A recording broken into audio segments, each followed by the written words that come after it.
એમ અંદર પડેલી વિકૃતિઓનો ગુરુ સંહાર કરે છે. કેટલા બધા દોષ, કેટલી બધી વિકૃતિઓ પડી હોય છે. સતત ટચકા માયરાજ કરે.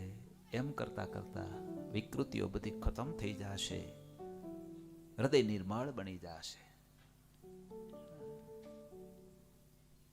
કચરો પડ્યો હોય ને પાણીની રેલ આવે ને કચરો સાફ થઈ જાય ને પાણી જેમ ક્લીન થઈ જાય એમ હૃદયની વિકૃતિઓ ખતમ થશે એટલે હૃદય નિર્મળ બની જશે. ક્લીન પાણીમાં પ્રતિબિંબ જોઈ શકાય છે એમ નિર્મળ હૃદયમાં ભગવાનના દર્શન થાય છે.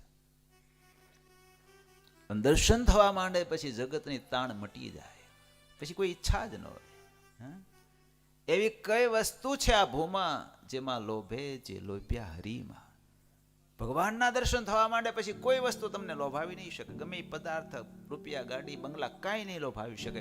બધું ફિક્કું લાગશે કે ઓહ આમાં કાંઈ માલ ક્યાં છે. માલ તો ભગવાનની મૂર્તિમાં છે. એવું થાશે હૃદયથી. એટલે કહું હું અનુભવી શકું એમ આપ દેખાવ. એ ક્યારે શક્ય બને તો કોઈ એવા ગુરુ મળે તો, બાકી શક્ય જ નથી. એટલે આપણી સંસ્કૃતિ એ ગુરુમુખીની સંસ્કૃતિ છે.